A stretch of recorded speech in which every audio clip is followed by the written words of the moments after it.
It's like, here we are. Every single time we just start dancing. Amazing. I love it. Very cool. We just get rolling and then it stops though. I need the whole song. Like I need the whole song. We need the whole song. I don't know if anybody would stay. I don't know if they'd stay for the whole song. I propose we leverage AI to go back and pull like all of our old episodes and like write an actual song with lyrics for that. So there you go. And then we could have a special episode where we introduce that and then we do the video with it, the music. I think that could be a hit. I think, man, rock stars, here we come. That's right. All right. Now we can get back to the real world. Speaking of rock stars. That's right. Speaking of rock stars, welcome to episode number 134. We have Tom and Brandon and Carson all back at the same time. And yes, a rock star guest with JD Miller. So JD, welcome. Thanks for having me. It's great to be here. So we're going to talk about with JD today a bit about kind of the sales and marketing, modern sales and marketing strategies from the viewpoint of how kind of private equity and acquirers look at things. And as your company evolves, what are some best practices that we're seeing and strategies that we're seeing? I think it's going to be a really interesting episode, kind of looking at it from that vantage point. Well, and I would say, why don't we start by telling everybody that JD is 6 for 6 in his startups and companies that he's built or grown and exited. I mean, come on, batting 1,000. That's like, it's been fortunate to be in the right place. You're like the GOAT. You're the Michael Jordan of venture capital. He has a lot of rings. Yeah. I would say I would rather be lucky than good sometimes. But my first job out of college, I worked at a small.com that had done $750,000 of sales their first year. That seemed like a lot of money to me as a college graduate. You do the math of there were 26 employees, but 6 years later, we went public with a $9 billion valuation and we're the largest tech IPO until Google. And so that set me down the path of how can I repeat that? And it's always been, increasingly responsible sales jobs in B2B tech companies. JD, what was that first company's name? What was it? Vignette.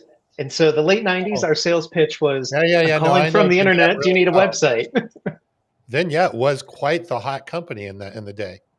It was. Yeah, I remember. And then curiously, I actually started at a company that was acquired by Vignette and the founder, Introspect. And the founder of Introspect then went on to found another small startup called Siri and hit it again, talking to his computer and ultimately sold that one to Apple. Wow. And Apple still hasn't figured that one out yet. All right. Well, hey, before we get into this, as always, we want to thank Fist Bump for the sponsorship. Brandon, any upcoming webinars, shows, anything that we should be talking about? We don't. The only thing is I've started another show. It's called Revenue Through Reputation.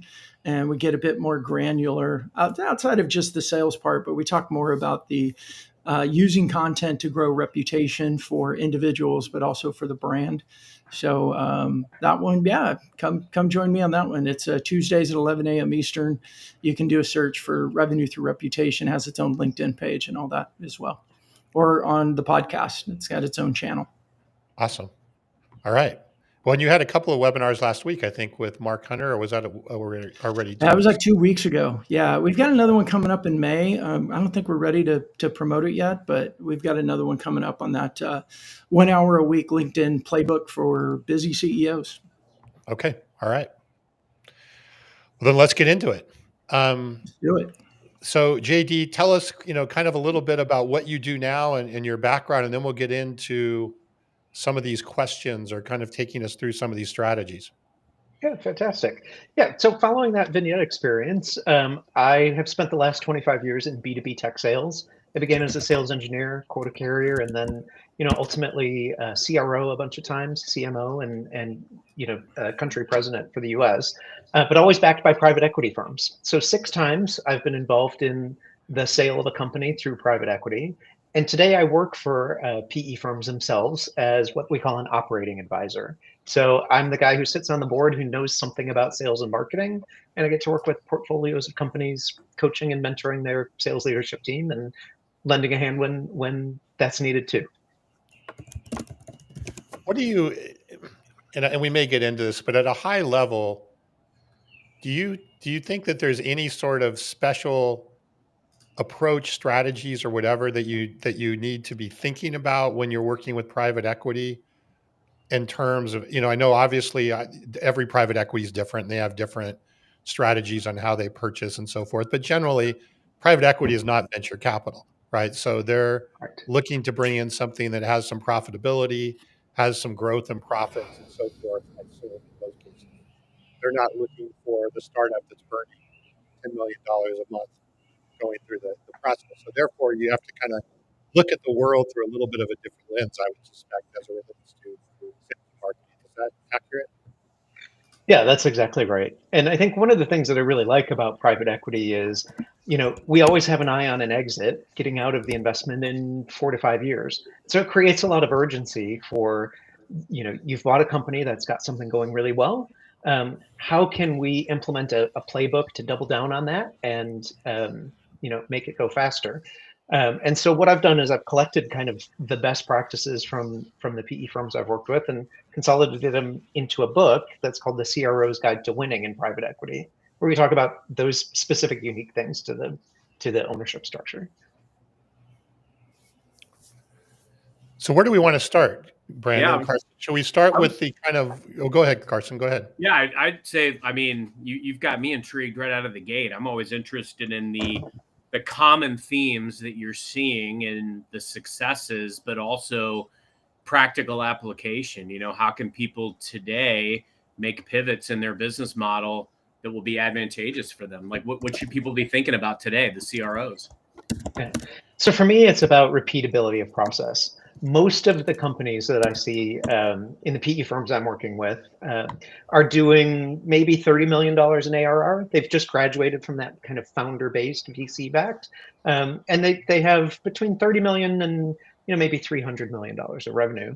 And the biggest pivot for that is, how do you take what you did really well as a small startup company and implement a repeatable process? And so a lot of the work that I do with my CROs is to say, how do we get the intelligence out of your head? How do we implement a repeatable sales process? How do we identify your ideal customer profile, your ideal buyer? What are the sales stages you go through? Because usually in our time together, you're going to go from a team of maybe 5 or 6 sellers to maybe 200 sellers. Yeah. And so it's implementing a lot of repeatable systems and management structures that make sure all 200 of us are doing the same thing in the same ways. What do you think are the common missteps that CROs are taking today? I think a lot of the early, the early kind of stage of that smaller revenue, a lot of those CROs struggle with graduating to be the leader and the enforcer instead of the super salesman themselves. A lot of people get in that seat in a small startup because they were the person who could sell it on their own. And a lot of the work that I do is talking about, how do you now, let someone else do what you're comfortable in, and have you do the thing that only you can do, which is strategic. And then I think the second big challenge that we see a lot of CROs is signing up for a number without a plan. You hear from private equity, you've got to grow 20% this year.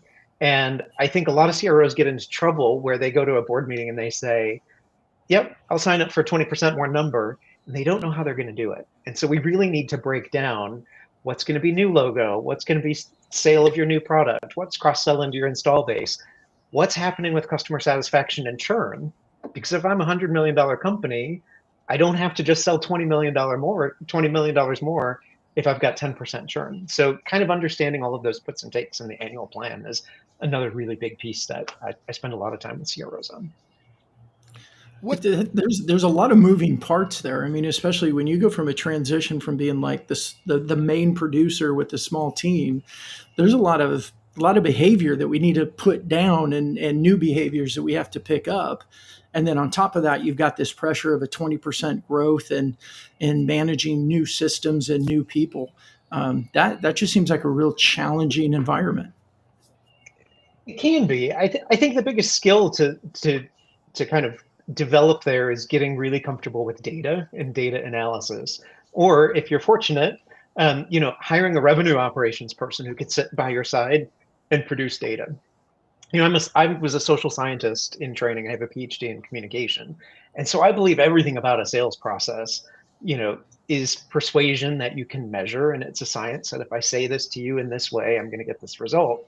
Really great CROs or really great rev ops leaders are able to help unpack, the call recordings, all the things that we see happening in emails, everything in your CRM system, and understand, when I do this, what's the result? How do I tweak what my input was to get a better result? And so kind of data facility is a really core key skill. So what would be the smallest company generally right now that you're getting involved with? Is it a $10 million company would be on the small end, or? I have one right now. They're in Austria. They're about 15 million in ARR. But Okay. yeah, we start talking to those folks, at the 8 and 10 million, and then once we see that there's a great product or a great message, or you're kind of onto something and how you can sell it, we'll go ahead and buy that and put a lot of effort behind, replicating it at bigger scale. So JD, how would you? Oh, go ahead, John. I was just going to ask part two to that is you then acquire these companies, and I have a small company. It's not quite that size yet, but we're investing a lot in process and repeatability and metrics, even at a small company. Are you seeing that these companies that are coming in at 8, 10, 12 million ARR are really lacking a lot of that, and they're really just kind of operating by the founder and basically letting the product or their technology carry them? I see that a lot. Now that may be a function of the PE firms that I work with. Everyone's got sort of a different investment thesis. Yeah. So there are some PE firms that are great at saying, "Let me teach you how to sell really well," and having someone on the bench who's a CRO advisor, that's one of the things we do really, really well. So we tend to have a lot of great products that need a sales engine. There are other PE firms that say you may have a great sales engine and I've got to really double down on helping you differentiate your product, and they'll put money into product development and understanding product market fit too. So it kind of depends on your board and your investors. Okay. Makes sense. Go ahead, Carson. Sorry. Yeah, no, with your wealth of experience, JD, how has the game changed? Obviously what technology and AI and data can do and point us to now, I would have to think that, the savvy CROs are looking at where they can get an edge. What are you seeing in that space? How are the smart CROs adopting technology? I think a lot of it right now is about knowing your customer so much better. When I started selling 20, 25 years ago, we used to get grace from prospects who would say, I can show up and have a blank sheet of paper and say, tell me about your problems and what would be ideal for your weird craft solutions. Today, everything that you can know about someone is available online. And so prospects expect you to show up with a point of view. I've done my research. I've seen your website. I have this thesis that this is broken and I'm going to come fix it for you. And then I also think on the coaching side, when we talk about performance management of sellers, AI gives us access to so much more than we ever used to have before. So it used to be, as CRO, I could get in the car and, maybe go on 2 sales calls with the seller in a quarter. Now, when literally every call is recorded, AI has transcribed it, I can really quickly, at the end of every day, see what did all of my sellers talk about, where are the pitfalls they've had. I use a medic-based sales process. So which of those medic questions are we consistently failing to answer well? And you can have a lot more real-time coaching. So it's really just kind of raised the game and raised the stakes for sellers to be much better than they ever used to be. It's incredible. So let's go down the road, and Brandon, I want to get you to kind of drive this a little bit. I know this is an area that you've had a lot of experience with, is this SMarketing concept, right? Which is the idea of combining sales and marketing tighter together and working closely together. Brandon, where should we start on that? Because I think there's a lot of things that we can unpack here. Yeah, I think let's start, JD. I'd love for you to kind of define what does that concept of SMarketing really mean, and why is the marketing motion and the sales motion being more integrated so important now, especially? Yeah. So I first learned about SMarketing actually from a chief marketing officer named Andrea Brody. It's about 10 years ago. And I was hired to lead the global sales motion at this company. And the PE firm was well down the path on their hold period. And we had about a year left before we needed to get the company sold. And we were really looking for the right results. And I got into the conversation by saying, well, where do the BDRs report? And I want them reporting to me. And she said to me, let's stop thinking about sales and marketing and really let me talk to you about the combined organization, the SMarketing org. We're both leaders of it. It doesn't matter what reporting structures are. It doesn't ultimately matter, other than the two of us together have got to get to this number. And it really led to this tight collaboration that said, okay, if the business's goal is to grow 20% this year, what's our average deal size? How many deals do we need to do? And then all of the kind of predicting behaviors. What's our win rate? So how many opportunities did I need to have? What's my sales cycle look like? How many meetings did I have to have? How many cold calls did I have to have? All of that sort of stuff, that's precursors to getting to the number. And I think what was really exciting about that is in a lot of organizations, sales and marketing are pointing fingers at each other saying, oh, if sales would win more, the world would be easier. Oh, if marketing would give me better quality leads or more of those leads, my life would be easier. And when we think about SMarketing, we can have those conversations that, yes, I need to improve the skill of my sellers, but the fact of the matter is this is how good they are today. So what are we collectively going to have to do with the team, with the resources we've got today to get to the results that we're trying to get to? And so then ever since then, whether it's, a sales leader and a marketing leader who hold hands, or increasingly, I think people aren't spending as much money on executives as we're landing on a single CRO who owns both sales and marketing teams. It's really aligning all the resources on the common vision and all of the inputs that are going to get us there.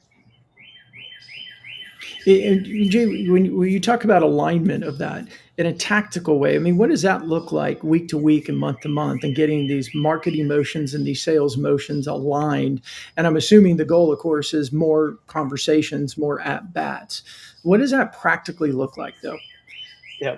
So for me, it all kind of lands in what are the metrics and what is the process we're going through. And I focus a lot on a sales velocity metric, which is basically measuring all of the activities and how much revenue do we produce every day. So it looks at total number of opportunities times conversion rate times deal size divided by the number of days in our sales cycle, and that's how we get to sales velocity. But then my marketing leader, me, my sales leaders are looking at least every 2 weeks at each of those inputs. So, together we say, we're trying to get to this $20 million growth number this year. If things keep running the same way they are, how many opportunities do I need to have? What's my win rate? What does that deal size need to look like? How fast does that cycle need to flow? And then every 2 weeks, we're checking in. Are we hitting those expectations? And if we're not, what do we need to tweak? And sometimes I don't have as many opportunities, and maybe I need to invest more marketing dollars there, but maybe I'm overperforming somewhere else. And so it's kind of constantly adapting what the total equation looks like to get to the revenue goal. And when you're looking at that, so I'm going to lean in more on the marketing side or the content side, because I find now that the content is so important for creating initial reputation, creating brand, creating that awareness. So are you getting into the data on some of that content, like where the clicks are coming from, where the conversions are taking place, making adjustment in messaging, or what does that look like where you got sales and marketing working together? Because the opposite is sales and marketing are in two different silos, and the only communication they do is usually giving each other the finger because they're upset with each other. But you're not giving me enough leads. Well, you're not converting my leads. What does that look like when there is proper alignment and working together to solve the problem instead of working apart? Yep. Well, I think you're exactly right. Content-based marketing is such a ubiquitous thing, and it's become so inexpensive for me to blast off a couple hundred emails and do different things.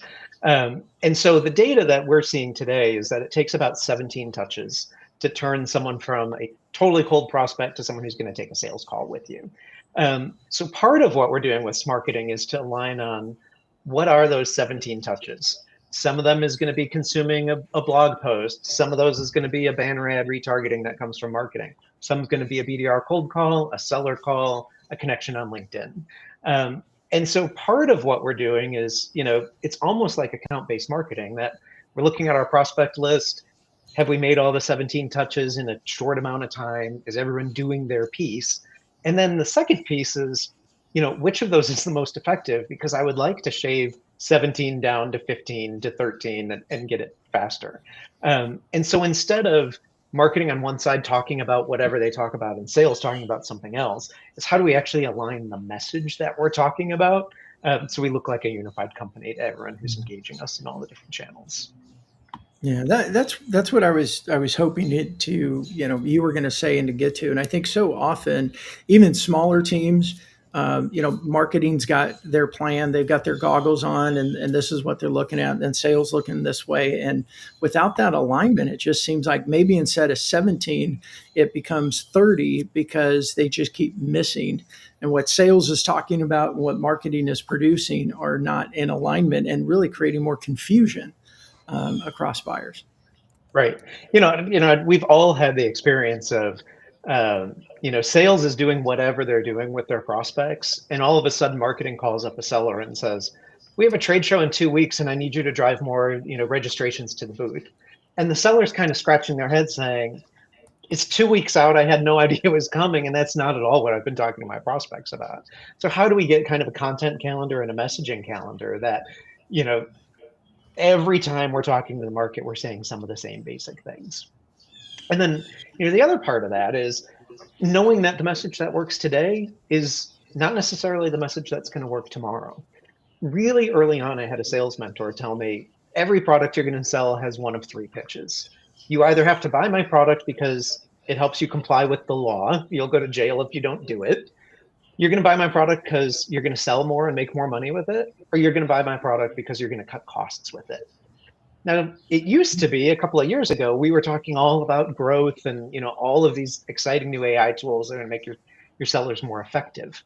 Now, all of a sudden in the US, we're looking at the economy and we're saying, are we in a recession? Are we not? What's the stock market doing? And a lot of people are pulling back. And so those messages about cost cutting, risk reduction are way more relevant. And so really good sales and marketing leaders are kind of taking that pulse and figuring out, yep, sellers, I used to talk to you about, buy this thing for 15% growth.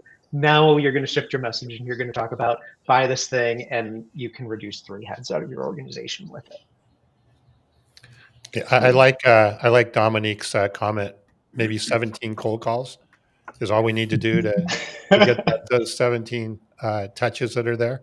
So well, and hopefully it's not all cold calls, right? I mean, in the best organizations, it's all that other stuff. No, we've got to do something right that actually creates the demand and builds the trust versus just the cold call of the day. Where do you think this marketing strategy should start to evolve? Do you think that should be happening right from day one in a company? We have startups and we have really all size companies, I think, that listen to the show. And, where would you say, is that something you should be building in the DNA from day one? Brandon, it sounds like you're on a golf course. All these birds and everything. Keep the windows open. I got birds out there. Hey, these are good. These are good AirPods, aren't they? I think it's something that does start from day one. But I remember those early days at Vignette when we were 26 people. It naturally happened because we had a single leader and we had 2 salespeople, and so they naturally knew all of the marketing messages and all the sales pitches and the events we were going to, and there was a lot of unification there. I actually think SMarketing becomes more important, once you've expanded beyond a single office and you've got now some of your team is co-located in this place and some might be down the street or across the world, and now you've got to start really being intentional about communicating what we're doing and lining that up. And it's really important to do in the annual planning process. And then it's really important to keep refreshing and staying on top of week by week and month by month. So I have a selfish question for you, and then we'll go on to the next one on the agenda. But my software company sells predominantly to manufacturers and wholesale distributors that are private equity owned. The majority of them, or a large percentage of them. Are you seeing that private equity owned companies are slowing down on their growth plans or saying, hey, and you don't worry about growing 20% this year, but it's okay to slow down, or, kind of cut some expenses and shore up? Or what are you seeing as it relates to the private equity? Like I said, it's a very personal, Yeah, no, it's a self great question. question. So private equity ultimately tries to drive to what we call a rule of 40 company. And so Sure. rule of 40 is you're adding your profitability and your growth, and those percentages together need to add up to 40. So, are we slowing down on growth? I mean, if you're going to get there on profitability, yes, you can take your foot off the gas on growth. If you're not a super profitable company and there's not a lot of obvious stuff to do there, then growth is still really very important to you. And so I think, when your company was bought, we bought it with some investment thesis of what the next 3 or 4 years was going to look like. And we really need to make good on that. But I do think as the economy goes up and down, we're constantly reevaluating those levers of, which one is sort of in the lead today. Got it. So how do we adjust that 40? It still stays at 40, but are we putting Right. more emphasis on the growth side of the equation, or the net income side of the equation, or the profitability side of the equation? Right. And I think it's very, I think it's very dependent on the company that you're holding. A manufacturing company, we hear a lot about tariffs today with them on, where their raw goods are coming from. There's probably not a lot of profitability motion to happen there. We're going to have to make up for it on growth. Um, you know, other industries may have, different kind of levers that they can pull there. Oh, makes total sense. So, Carson, one of the things we wanted to talk about today was, and I think maybe you cover this in your book, JD, is performance improvement plans as kind of a management tool, or so forth. And I know, JD, you have some suggestions or strategies with that, but Carson, I know you do a lot with this at Microsoft. So be interested in both of your takes on these, and kind of what you're seeing in this area about how you use these performance improvement plans as kind of tools for growth versus, I think, as you said, JD, punishment as an alternative to punishment. Yeah. I mean, it's sometimes controversial because I believe that everyone should be on a performance improvement plan all the time. But the reason that that's controversial is that there are so many companies that aren't having performance conversations until things are going really badly. And then the performance improvement plan really is just some HR paperwork we're going to go through so that you don't sue us when we fire you. And I think instead, if we can turn that on its head and say, every employee, every 90 days, we're going to sit down, we're going to talk about what's going well, we're going to talk about what's not going well, and we're going to come up with ideas about what are you going to do in the next 90 days to continue to become better, building skills and grow your performance. That's a great performance improvement plan that helps all the boats rise. Carson, what's your experience with this? Yeah, JD, and look, I know you have a lot of great experience coming in and really helping define and set culture for selling. I think the problem with the PIP, as it were, is that it has a negative connotation by default because of how it's been used historically in a lot of scenarios and organizations. I agree with your sentiment. I think, I've been tasked a few times in my career to coming into new organizations or new teams or new situations or failing teams or pre-existing teams to build sales culture or to redefine the team. And one of the things that has been a very valuable resource and tool has been the improvement plan, or at least the thematic element that maybe we didn't call it an improvement plan, but the reality is it is. And what we're doing is we're assessing the current state, right? We're looking at what's working, what's not. What are the strengths? What are the areas of opportunity? Doing kind of that SWOT analysis on your team and also on your people. I believe everybody has earned the right, by and large, to be in the seat that they're in at the time that they get that seat. But sometimes the seat changes. Sometimes the dues to be in that seat shift. It's up to us to make sure that we and everybody that works for us is, bringing that day one energy, being the person that we promised to be on interview day, while the company gives us the tools, the resources, the training to be successful. Now, with an improvement plan, it's important to kind of draw that line and say, okay, this is where we are. This is where we've been. What we've discussed previously as far as the areas where we need to be improving, the steps in the action plan that we agreed upon in order to see that improvement. And it all comes down to process, right? Because if you have the right people doing the right process, your probability of success is very high. Now, the people change and variables around the people shift. The outcomes that we're driving with process shift. And so it sometimes will cause the need for new process or pivoting in process. But I think that's why the improvement plan is so paramount. We're going to look at where we've been, where we are, and where we need and want to go, and we're going to agree on a plan to get here. Now, when we get to this place in time, we've got to look back at the sum of the parts, and we've got to realize, did we take those steps? We either have or we haven't seen improvement. If we haven't seen the actions that we agreed upon, we have a new challenge and we have a new problem. And I think that's where that write up or that performance plan can take a different connotation and tone. But frankly, JD, back to your point, everybody should be on a trajectory of improvement every single day. I love the idea of knocking down the negative connotation of a performance improvement plan, because we should all be working on the ways that we can improve every day, because we're going to need to be able to be invaluable now and into the future. I wrote an article on LinkedIn the other day that was about just that. I have zero fear about AI replacing me, because everything I do is try to be as valuable as I can be to the people in my sphere, the people I serve, my colleagues, my leadership, my customers. And by doing that, I'm working to be valuable. But I've also got to take on these tools. Now, I read a study a couple months ago where individual contributors using a legion of AI agents will be more productive and efficient and impactful in driving more outcomes than full existing human teams that we have today.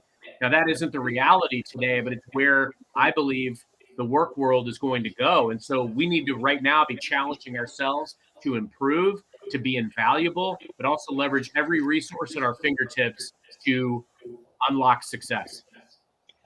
Right. And it's how do we develop those skills? I think a big piece about the performance improvement plan template, and we probably should rebrand it something else, is, yes, what's going to happen for the next 90 days, but also long term. What's your future career? And what are the skills that we need to be thinking about a year from now, 3 years from now? Because maybe you don't want to be a mid-market seller forever. What are the things to get promoted to enterprise? Or it's very different to manage a team. What are those skills supposed to look like? And so whether we call it a PIP or we call it something else, it's having a really clear conversation about, the constant development. I saw a couple of weeks ago, Clary published their State of Sales 2025 report. And they looked across all of the, I don't know who their organizations were, but hundreds of organization sales teams. And they found two things. One was that there are about 10% of sellers who were doing 62% of their company's business. And we're used to that. You've always got some top performers, and maybe you've got an enterprise team. But what I found was really astonishing is the bottom 50% of sellers collectively were only selling 7.5% of the revenue of the companies they worked for. And so that told me, it got me really thinking about this notion of performance improvement. You didn't hire half of your sales team of just terrible sellers. Something has shifted in the environment. That just means what they used to do when you hired them is no longer what you need them to do. And so the solution doesn't have to be go fire half of your team and replace them with new folks. It's how do we talk about improving the performance? How do we talk about, the economy's shifted, here's a different message you need to deliver, and training people and developing that skill. So am I hearing you say that really everybody on the team, and maybe even on the marketing team as well, if you take the SMarketing approach, should have some sort of PIP that and how frequently would you review those? Is that a quarterly effort every 6 months, or how frequently would that happen? I like to do it quarterly. Now, I hope that every individual contributor is having a weekly one-on-one with their manager where they're talking about, all sorts of things and hopefully having some development. But at least quarterly, that conversation with the manager should be a little bit more structured, where we do a retrospective on the last 90 days, a forward look on the next 90 days, and we identify, what are the skills we're going to develop together and how are we going to get there? And when I've done that, I've had higher performing teams. It also makes writing annual reviews really easy for me. You take all the quarterly ones, you staple them together, and it's conversation. I think the worst organizations. Go ahead. No, I was going to say you could have a top seller, right? That's killing it from the numbers perspective, but it doesn't mean that they still shouldn't be thinking about how are they improving as it relates to their use of AI, or there's certainly areas that they can continue to improve on or prepare for, even if they're killing it with their numbers, right? So it's not just the Exactly lower right. half that's getting the PIP that's there. Right. Yeah, and that, the PIP is, or the performance improvement discussion is not a punishment. So yes, a top seller should have an improvement plan. How are you going to continue to refine your skills and become even better? You're a top individual contributor today. What do you want to do in your career 5 years from now? How do we improve your skills to set you up for that next step? So here's a And I question I think, find oh, go ahead, Brandon. when well, as I say, when I looked at the topic around PIP, I mean, this sounds to me much more like a personal development plan. It's not so much the improvement side because it's like, hey, we can acknowledge. Generally, I think the thought is PIP means you're sucking it up and you're going to get fired.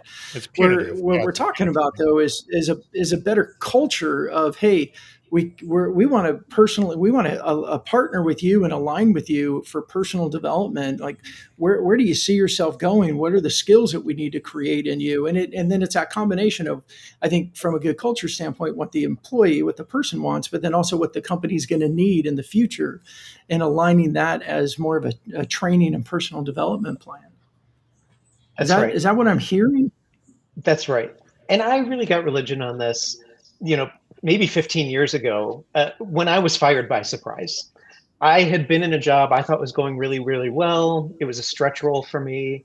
My manager didn't talk to me very much. He traveled a lot. So maybe every 2 weeks I saw him briefly. And I was there a couple of years, and I think things are going great. And the head of HR took me aside one day and said, JD, how do you think things are going for you? I said, I think it's going great. And the head of HR said, no one else does. And here's your PIP. We're firing you. And, you've got 30 days, but really, start interviewing. You're going to find something else. And, you know, I thought about that for a second, and I realized if we had had that conversation 6 months before, a year before, maybe I could have developed the skills that they were looking for and, had a better result and not gotten fired. Now, it was bad for me, losing the job. It was bad for them too, because if they didn't have a development plan with the next person who came in, they're going to be in the same Right. cycle. And so it costs them a lot of money in severance with me. It costs them a lot of money on the recruiter to find the next person, lost time of ramping the person into the role. And if you miss that coaching opportunity, you're just going to be on this cycle. And so, that was kind of the spark of me saying, we really need to have development conversations much more frequently because it's good for everybody. Hey, JD, when you got that PIP unexpectedly, or that when you looked at it, did you see things on there that when you looked at it go, oh wow, maybe they're right about some of these things. And had I known this 6 months or a year ago, I would have worked on these. I just didn't know that this was important for what they were looking for. Or when you looked at it, that was, Absolutely. I mean, yeah, absolutely. I was in my 20s and had never even okay, heard of this kind of stuff. But, a lot of times when people are producing these documents, it has built up so far and gotten so bad that the decision's already made. We're moving on from you. You're terrible for the culture. You're terrible at this, whatever. And the kinds of hurdles that we put in those documents, you've got 30 days to get to 200% of quota. Well, that's never going to happen. Where if, on a monthly basis, we were talking about, hey, you kind of missed your quota a little bit there. Over the next 90 days, let's work on prospecting so you have a bigger pipeline. You can start to course correct early on and you're not pulling this huge ripcord. So stupid question here, but in that situation, I'm assuming you weren't having the weekly one-on-ones and you weren't having the quarterly development conversations. Like you didn't get any of that, Correct. Yeah, correct. And I think a right? lot of times, that can happen with growing companies too, where we take a good seller and we promote them to be head of sales, but they don't think about management. And so they're out talking to the biggest customers and closing deals on their own. And oh, yes, I have 5 or 6 or 8 people reporting to me, and they'll call me if they need something. And that's a development skill for that manager that someone needs to Mhm. teach. Here's some new process that you need to learn to be an effective leader of people. I remember years ago when I was a second line and I had a general manager who would, come to me, and it's like, he would always say, like, look at where the management problems lie in this. Don't always look directly at the sellers, because it is so critical that good sales culture requires sales managers to understand the why and how of the process. And frankly, a great seller does not a great manager make. In fact, I mean, even look at sports, look at athletics, look at baseball. Some of the greatest managers and coaches were, good, or maybe even, mediocre players at best, but they understood the fundamentals and the why behind the process. And I think that's the key. We've got to spend more time as organizations, and, thinking it from a CRO lens, even, we've got to think about the importance of building that sales culture. How do we do it, and why do we do it? Helping ensure that our teams understand the why behind what we're doing. There needs to be a level of transparency. JD, to your earlier point, like signing up for a big growth number, we need to understand how we're going to get there. We need to understand the importance of making that growth number for sustainable business success. We've also got to understand, okay, what are going to be the inputs that are going to be of vital criticality in order to drive the outcomes that we're wanting to drive. I mean, if I know that I need to get more, more revenue, what ultimately is going to lead to revenue? Let me double down on some of the things that I know work. Let me jettison or tweak some of the things that don't work. And sales managers and improvement plans, or whatever you want to call them, we've got to be spending time every week, 2 weeks, with every member of our team. We need to be hands-on in the field, inspecting and helping them improve. We've got to be willing to do the things that we're asking them to do. Otherwise, we're not going to take them to the next level. And JD, you hit on something else really important as well. The things that are working today may not work 3 months down the road. So we've got to also be very agile and able to pivot now more than ever, because the conversations with customers are changing, the data and what they have at their fingertips is changing, and what AI is capable of doing is going to continue to change too. That's why we can't get married to any expectation right now. I work in an industry that is making big shifts, and fortunately, I'm just an old grizzled sales veteran, and I'm going to roll with the punches, and I'm going to go wherever I can be valuable, and I'm going to do what I know to do, which is survive. But not everybody has had that experience or knows the importance of kind of leaning into these moments and really listening. What are my customers saying? What are the leaders saying? How can I be the problem solver in this day and time? That's right. And a lot of times when I work with a CRO, the first time who's working in this environment, they're surprised that the board deck isn't just about the number, but it's about all these other things. And it's really important for me as a leader.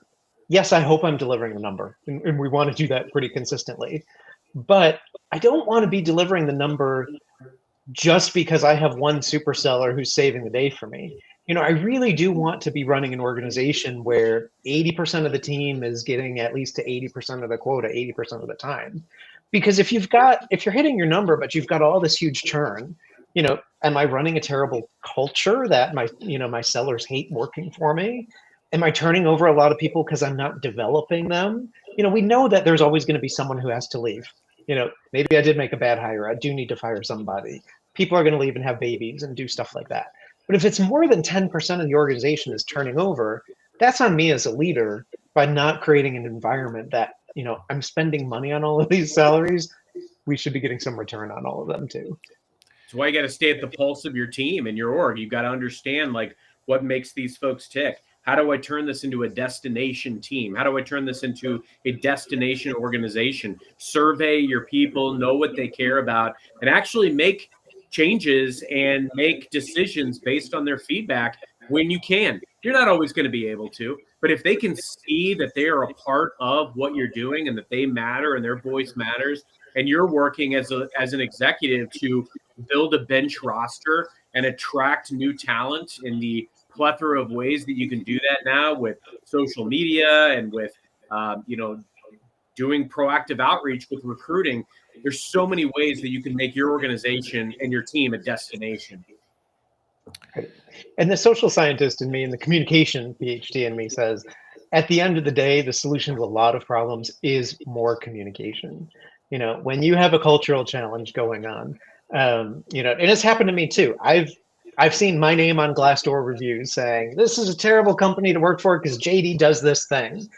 you know, Probably I stand behind what I did. It's the right thing to do, but I didn't communicate it well enough to you and explain why are we doing this unpleasant thing or this unpleasant change. And so more communication, more engagement is really going to win the hearts and minds of your team and then have them, follow to greatness.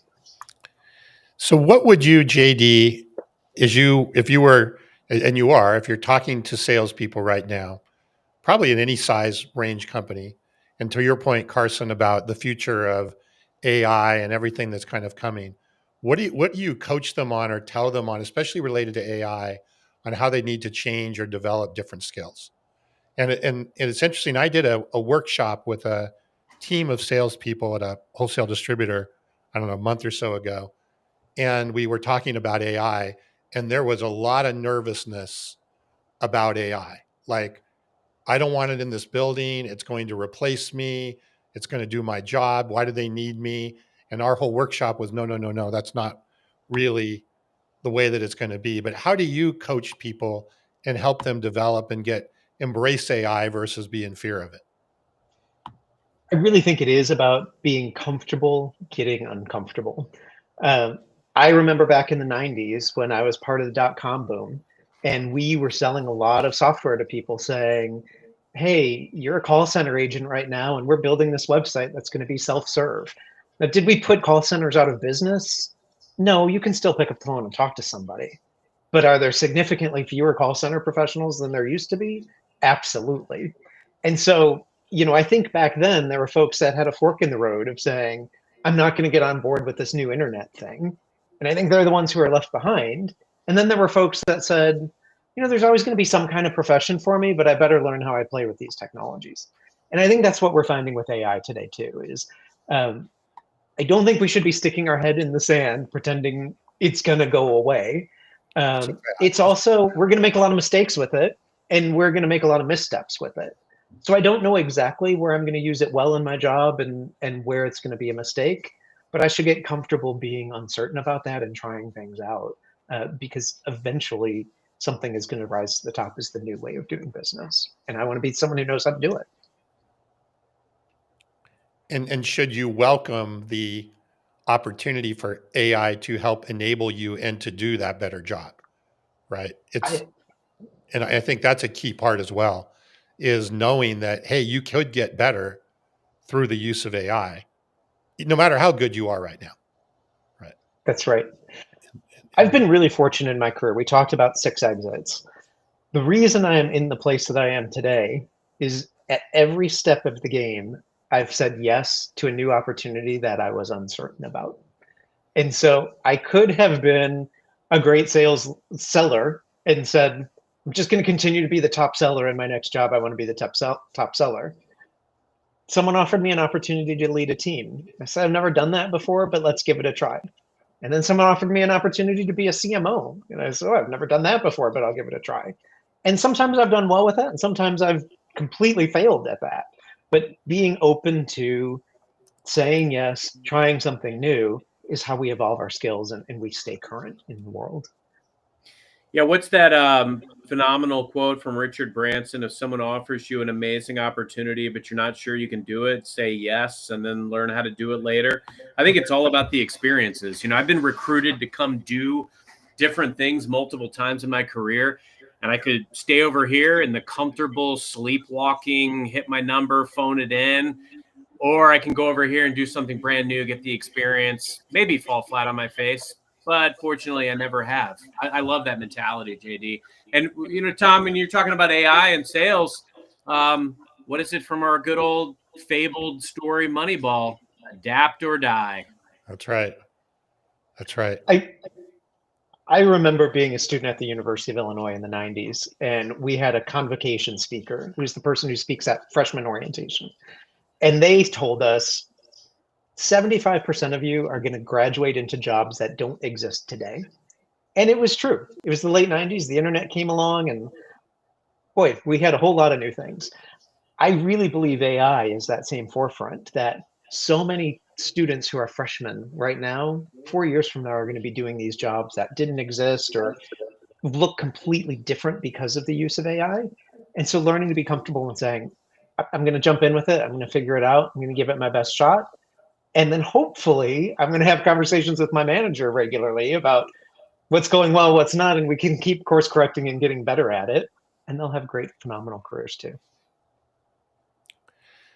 So as we wrap up here, I'd love to get a few tips from you from your book.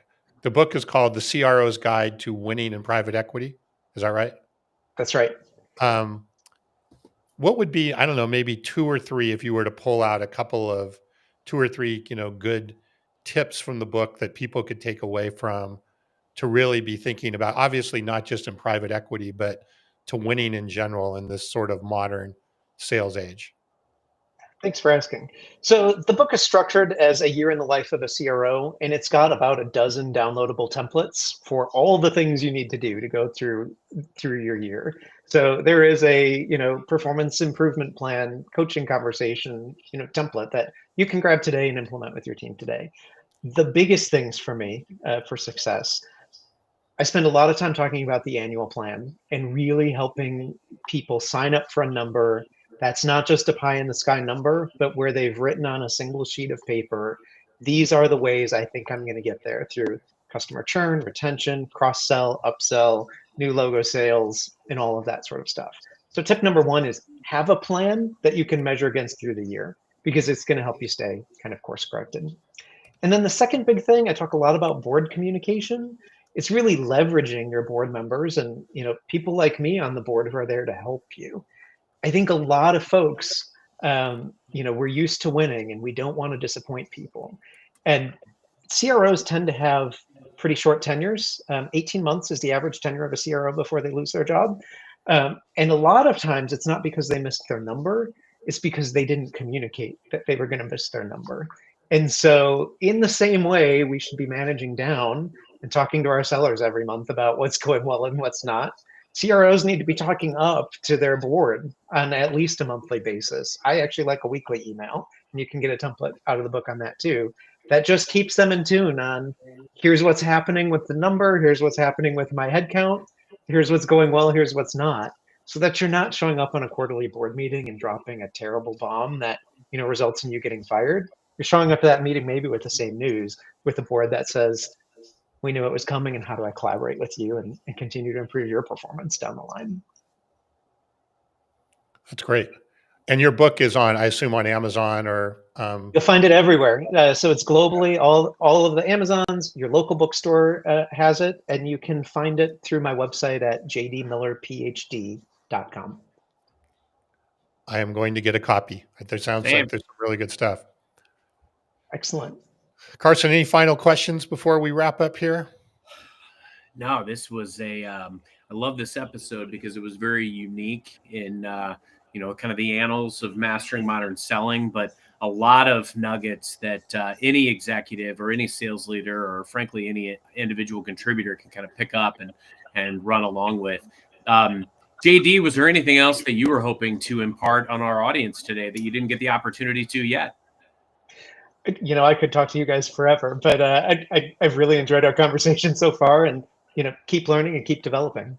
Yeah, no, thank you so much. I think you gave us a lot of really good food for thought, and how we can reframe the improvement process, all the way to some of the really eye-opening statistics around CRO tenure and things of that stature, and the things that we can do to really own that process. The thing that you said that I love the most, JD, was when you talked about what you learned from even Glassdoor reviews and how you acknowledge that. When I think about improvement plans and the connotation that they get, there is a stark difference between, giving people feedback that's fluff or giving them feedback that's negative because you're being given pressure to write somebody up from leadership, to giving people tangible, real, constructive feedback that they can absorb. And while it might sting in the moment, believe me, I've been blessed with managers that are willing to shoot me straight. might sting in the moment, but that you can take and turn into something very constructive and be a better leader and communicator as a result. And I love that you called out, like, reading something on Glassdoor that, hey, you acknowledge they had this perception and I could do something different or better as a result. That's my biggest takeaway. So thank you for sharing that. Yeah, that's Well, great. and that's what I love about private equity is, we're always on a time clock of this company is going to get sold in 4 years, 3 years, 2 years. So we don't have a lot of time to screw around with feeling bad and hurt feelings. It's just about how do I make tomorrow better than today because I have one fewer day to get this company value bigger. And so let's just figure out how to keep doing that and evolving, and we'll all wind up in a great place. Well said. All right. Well, thanks again, JD. Like I said, we'll check out the book. Carson, wrap us up. Yeah, hope everybody in Atlanta is safe with the weather. Yeah, what's going on there? Is there a storm there or something? Brandon needed to step away. Maybe Butch knows as well. I'm thinking about everybody in hot Atlanta. And thanks for everybody for joining. Dominique, thanks for the commentary. Charles had some great comments today, and Butch. And until next time, happy modern selling. Thanks.